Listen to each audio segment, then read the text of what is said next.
The true test is integration when you are alone. In 1 Corinthians 10:13, it says that no testing has overtaken you that is not common to everyone. God is faithful and he will not let you be tested beyond your strength. But with the testing, he will also provide the way out so that you may be able to endure it. So, what this really is talking about is that will always promise tests. You cannot go through and grow through life without tests, without any kind of challenge.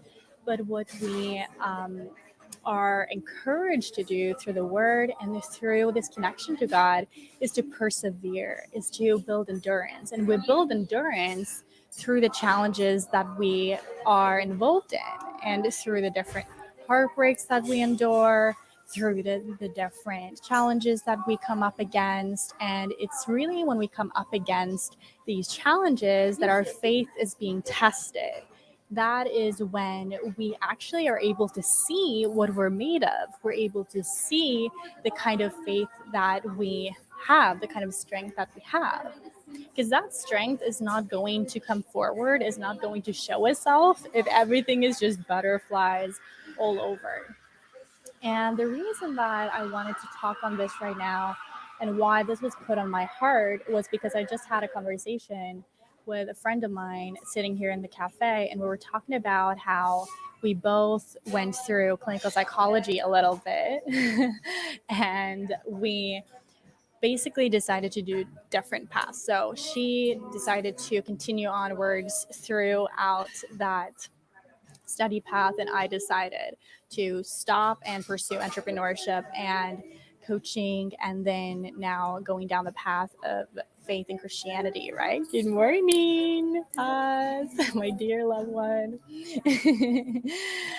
So, anyhow, we were going down these different paths, and we both have endured challenges. We both have endured um, different setbacks, and we both have grown in different ways.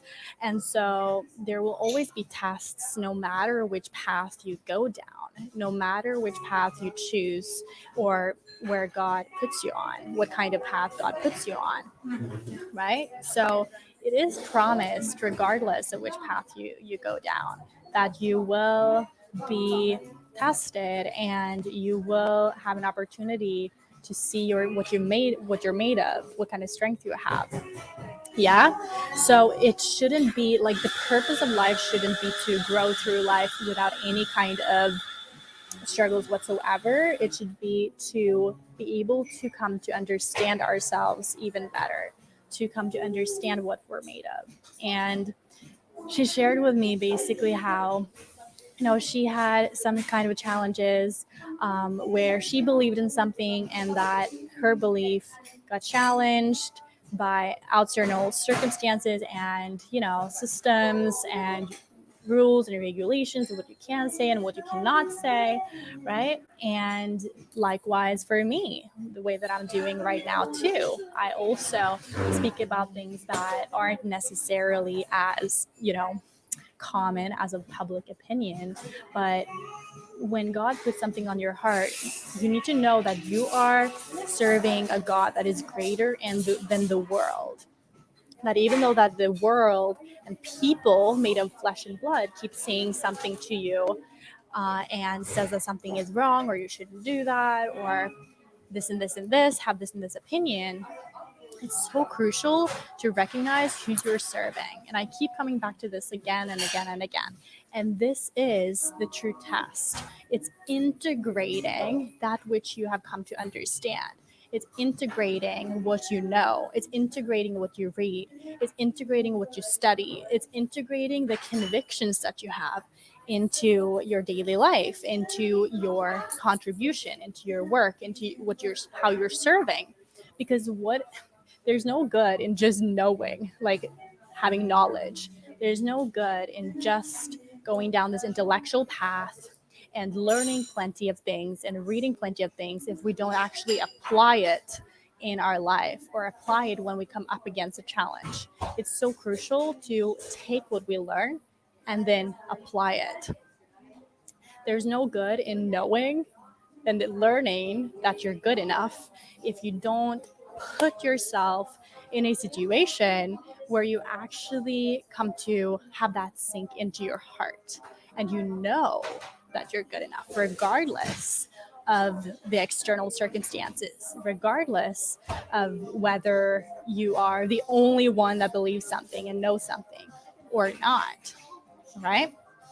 So, and this is actually something that is present for me right now and has been present for me several times over and in my life, because I've grown and I've left behind certain beliefs to adopt other beliefs. I've come to new source of awareness over and over and over again and reinvented myself over and over and over again. Or I feel like God has really formed me and sculpted me throughout life. And every single time it's felt a little bit lonely, or not lonely, but as if you are the one that has this comprehension and understands something, right? So, but that is what the enemy really wants, is for it, he wants you to think that you are the only one in this entire world that believes in something or knows something. So he wants to separate you from the entirety of this world and of all this people. He wants to make you believe that you're lonely, that you're not good enough, that you can't fit in, that you're a misfit. But what really this journey is about in life is to come to the deeper acceptance and awareness that we are somewhat going through and growing through a lot of the same things. And we're definitely being sculpted and grown beyond what we want. Sometimes we basically come onto a certain journey and we're like, why is it that God wants me to go on this path? I don't understand, right? Why is it that I have these firm convictions and that someone else believes something else and I can't say what I believe because I'm shut down, I'm canceled? I Why is that, right? And this is when the truth test is coming forward. This is when you get to begin practicing and applying the convictions you have and integrating it more and more and more and more, and stand for what you know.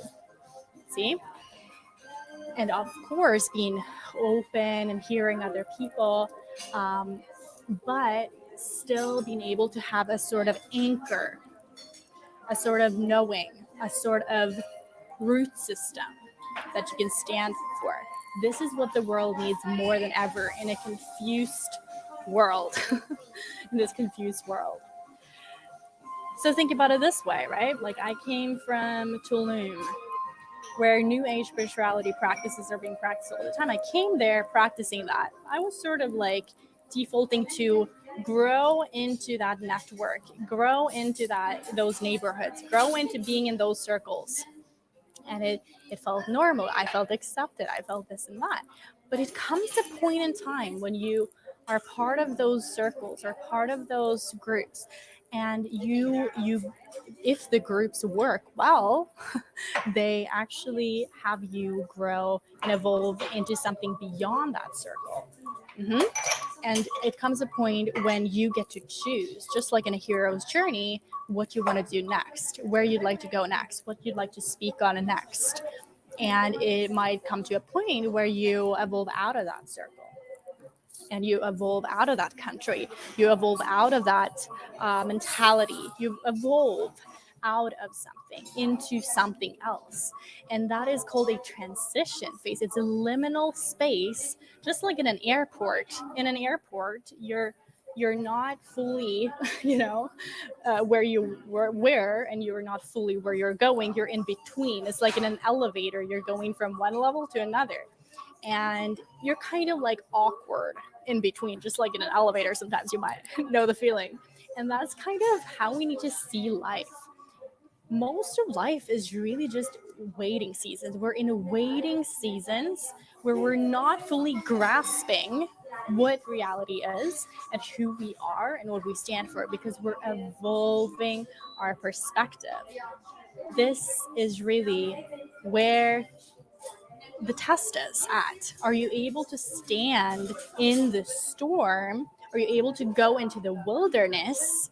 Are you able to depart from the group in order to regain or sort of come to new sorts of thinking and a new awareness?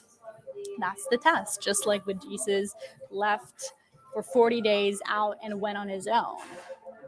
See, so that's really what most of us are growing through at certain points in our life. And it takes courage. It takes courage, and it takes that we stay informed on the word, on being able to tune in with ourselves and check where we're at, and to be sculpted in the waiting season. Just like my friend said, she was just like, you know what? I think you're just in a waiting season right now. I think you're just in a season where you're being sculpted right now, where you don't necessarily know what's next, but you are definitely growing, even though that you can't point to how or in what direction or what you will do next or how you will serve. At one point in time, in God's timing, you will certainly have a stronger awareness of how you're going to serve next. So sometimes it's just time to wait and to integrate what you have grown through in the past seasons so that in the next season you come out on the other side of the waiting season with more clarity, with a stronger sense of anchor to how you'd like to serve, how you'd like to help in this world. Because ultimately, that's what we're here for, isn't it? But what is a teacher without experience? Think about it. What is a teacher without experience? It's just dry theory. It's not anything at all. It's just a book without actual experience. Sometimes we're just growing through times where we are maybe adopting more experience, and other times it's adopting more theory. And ultimately, what we want to do is to apply the things that we learn and be able to integrate all of it so that we're more coming into more wholeness, so to speak. So that was today's live. The true test is integration, especially when you are alone. I'm looking forward to seeing you tomorrow too. I'm gonna go out in the sunny, beautiful summer weather here in Norway. I'm gonna meet up with my grandma. Make sure to definitely also, what I would say and what wants to come through is remember community. Remember, even if it's just one person, remember to love that person, your whole heart, as much as you can. And for me right now, that one person in front of me would be my grandma. So I'm gonna love on my grandma and really just cherish those moments with her, because you never know when the end is gonna occur. And if we live from that place of living from eternity, knowing that human life has an end to it, I think that we can live with more presence and with more love, which ultimately I live by now. And it's a beautiful way to live. And I encourage more people to live in this way. The true test is integration when you are alone. So much love, and I'll see you tomorrow.